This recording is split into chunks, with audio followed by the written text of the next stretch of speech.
Hello and welcome to my channel. In this video, I'm going to upgrade this 280 Bachmann Soundvalue with the new Tsunami2 BH2 upgrade decoder. I'm going to do the hardwire install, I'm going to showcase the differences in sound, and I'm going to explain and go through the exact CVs you will need for this 280 model. And a spoiler alert, it sounds amazing. So let's resurrect this iron horse. Let me just start at the beginning of the story. Why would you even want to upgrade a Bachmann Soundvalue locomotive? Well, this could be for several reasons. First, could be that you don't like how the locomotive runs.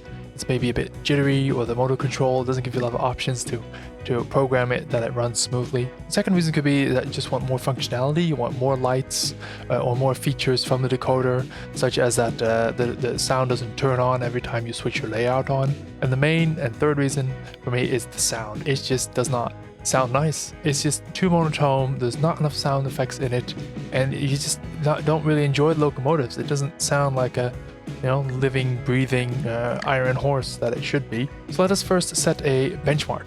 Let me get the locomotive on the rollers and let's just take a minute to listen to the sounds that it does have. And then we're going straight into the install.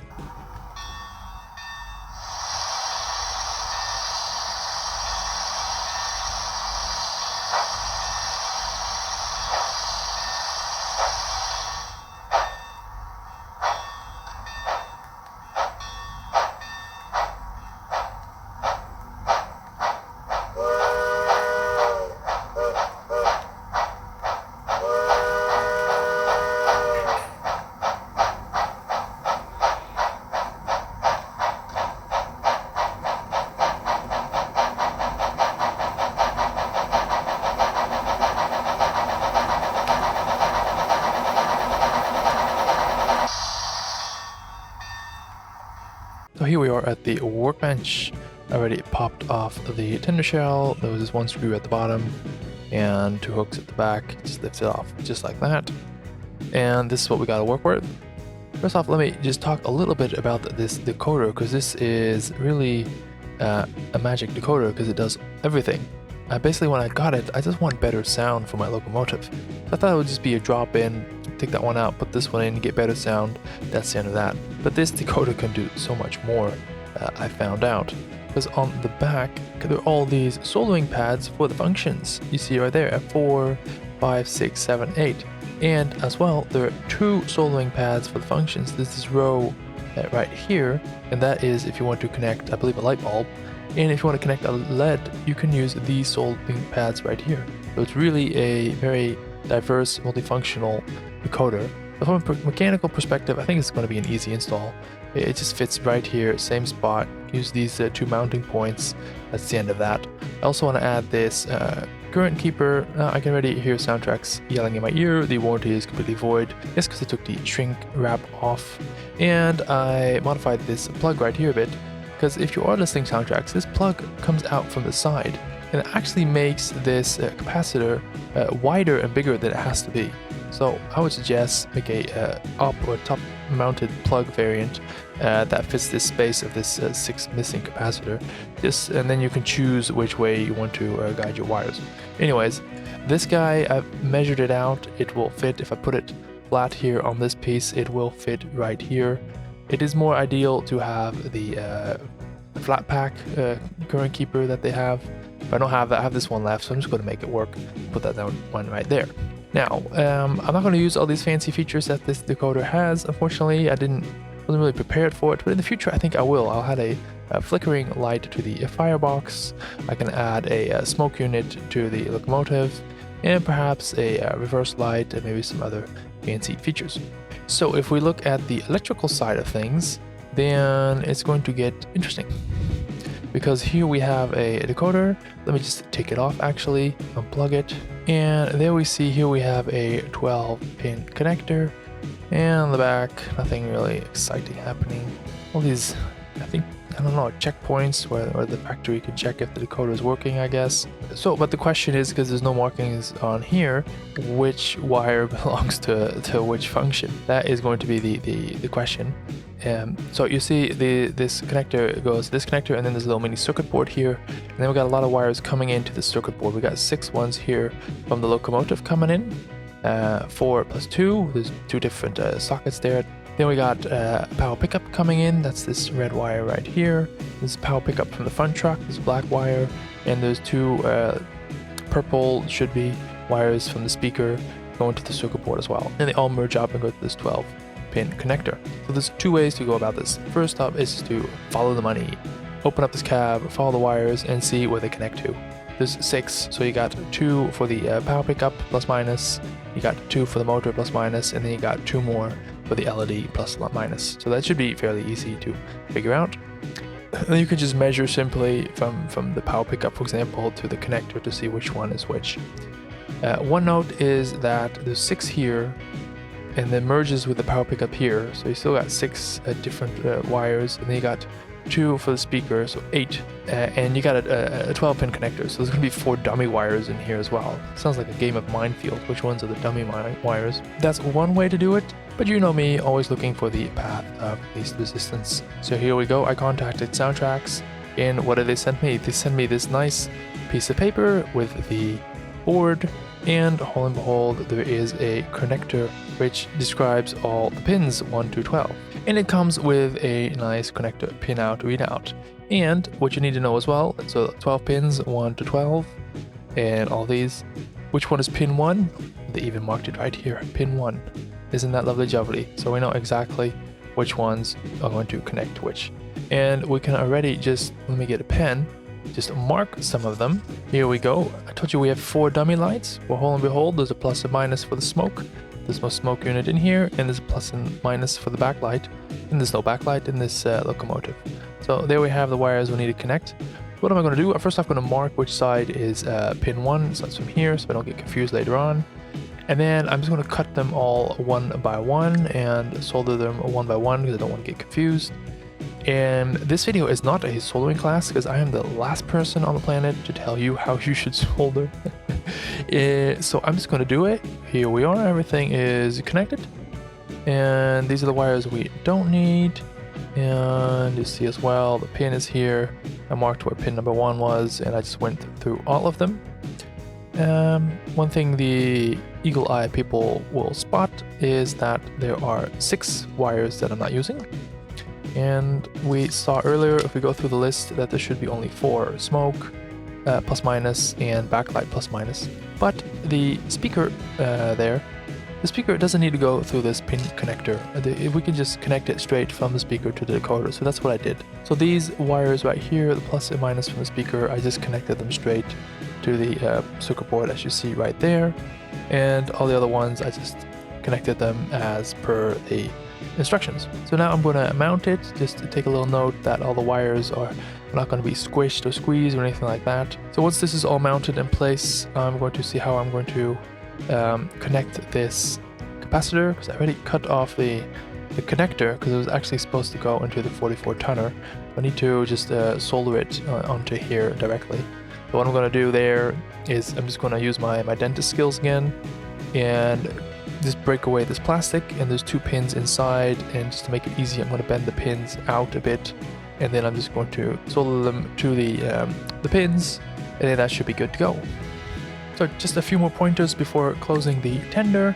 On the far right side, this weight is actually conductive, and I noticed the new board rests on this weight, so I put some tape there just to isolate it so there's no short circuit or any shenanigans like that. And second, as we move to the left, you see here's the hole for the screw, and you really need to make sure that the wires don't cover that hole, otherwise you'll get pinched and it's not going to work. And then here you see the current keeper. I took away a piece of the housing and bent the little connector pins up so it was easier to do. I didn't want to isolate it, so I just simply put 1 drop of the glue gun glue there. So now let's go to the sound.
wow, that sounded great. And I want to explain why I think the sound is so great in these Soundtraxx theme decoders. But first, two quick remarks. That took me about 4 hours of research and programming to get to this exact CV list. So I'm going to make these available on my Patreon website at the cheapest tier, that's the Spike tier. These are the exact settings for this 280 locomotive, according to my research, that you can get right there. Good value for money, I guess. And thank you, George and the Soundtraxx team, for the videos explaining not only your product, but also how steam engines work into detail. That was helpful for the research as well. And again, I'm very impressed by the sound of this steam engine. It really comes to life. I have a lot of other steam decoders as well, but for this video we're comparing it to the Soundvalue because that's where we're upgrading from. So let's look at the decoder settings, the sound levels of a Soundvalue, where here you see the sounds that are involved of the train moving. So let's leave out the whistles and the bells and those fancy things. You have here the exhaust volume right here, and I guess you have the blower volume, and then third is the steam release volume. But if we go into the BH2, then here you see all the different sound levels. Straight off the bat, there's way more sounds in this decoder. And leaving out again the bells and whistles, there's a lot of sounds specifically for moving the locomotive. So here we have the exhaust volume, that's an obvious one. To the right, the sniffer valve I think is involved in that as well. We have a valve packing sounds, clickety-clack sounds, and if you use that, let me see, and then the Johnson bar if you reverse, there's just so much more. So that's one reason why it sounds so great, because there's a lot of different sounds layered on top of each other. And then the digital dynamic exhaust. This is really what makes the locomotive breathe and come to life. So just to demonstrate this in a video, let's have a quick look at the full range of the digital dynamic exhaust right here.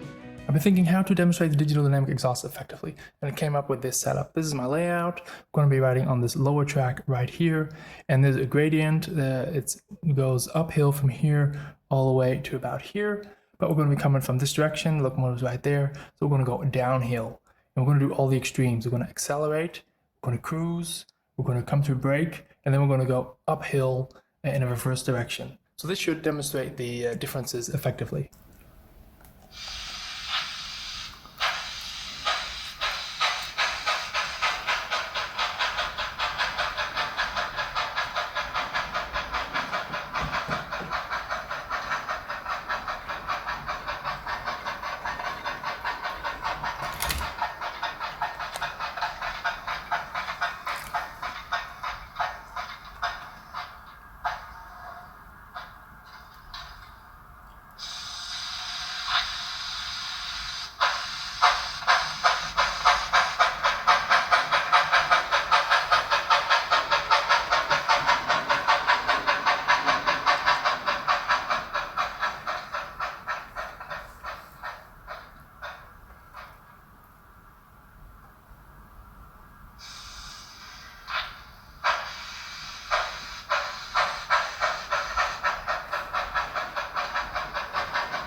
So I hope that makes clear what the full range of the digital dynamic exhaust is. So let's just dive into the settings, how I programmed it. So for the motor, I added a little bit of acceleration, and I did tweak a bit the low speed compensation. I put it up a bit higher to 200. All the other settings I did not touch for now. And now for the speed table, if you just connect the decoder, that locomotive is going to be flying off your layout. So I turned the speed way down, all the way to 66 as a maximum. And then I used the lock curve. It seems to give the best result in terms of how it reacts. Function mapping, you can change this to your liking. What I did, because I wanted the wheel spin option, so added that under F6, one of the numbers that's easier to control. And I turned off some of the other things. I think like the grade crossing signal, every time you accidentally press that button, this whistle's going to be whistling throughout your room, so I turned that off. Lights, I set that how it should be, LED, non-directional. And then the next one would be the sound. And here, this is where the research comes in, particularly the latter part. The cylinders on the locomotive are quite big, so I use the heavy 2 chuff. Could debate, you could go to medium, But as I don't have any larger locomotives on my layout, I just want to have the heavy too, because otherwise I'm never going to use the heavy setting. And then we don't have any 3-cylinder exhaust. Different dynamo settings. It is a single dynamo, not a muffled or a double or anything like that. So I know 3 sounds the best. And the same for the whistle. This is something where, if I understand correctly, the engineers would sometimes have their own whistle. So depending on who is operating the engine, they would just plop up their own whistle. Bell, I put a medium slow one, as this is a more mainline locomotive. Well, not really meant for switching, so if the bell would be needed, then it would be slowly going through a yard. And you don't want a fast ringer bell, because it's going to take forever to move through the yard, and you're going to be hearing that bell for days and days. So just put a slow bell, that's more than enough. Then the air compressor, I found it as a cross compound type. Number 2 sounds the best. I think the number 3 or 4 is the same sound that came with the Soundvalue, and I've had totally enough of that sound, so I deliberately did not choose that one. Couple select, it's always good to have a heavy coupler. The bottom 3 are important, so it's hand shoveled coal, this type of locomotive. I think I spotted the lift injector, so I selected the lift injector, and there is a power reverser on the reverser lever. Then the engine exhaust control, this is how many chops you get per revolution of the wheel. 103 works spot on. And then the sound levels, I did a lot there. If you like the overall spectrum of the sound that you heard in the videos, but you want it a bit louder, then just change the master volume. The equalizer, I just set it to the speaker that it has. It's a 2 something inch, so I did the medium speaker. Digital dynamic exhaust, so I set all that up. That was quite a lot of tweaking and fiddling to get that to the right balance. And then automatic sound control. I normally don't really use this, but I did want to have this cylinder cocks enabled, that it does that automatically. I don't want to block up a button on my controller. I think it's function 4 by default. So I just let the locomotive do that automatically. And this way you're also going to use it or hear the sound a bit more. So those were the settings. As I said, you can find that on my Patreon. Do have a look over there. I also have all my designs available, the layout designs that I did. And you can also just sign up if you appreciate all the hours of content that I've created so far. So that is the video for today. Like I said, I'm very impressed by the sound. It's amazing. The locomotive is just a whole new locomotive. Next step for this 280 is a nice weathering job to make it look a little bit more realistic. That's all for today. Thank you very much. Bye bye. Ooh, that's not a good start.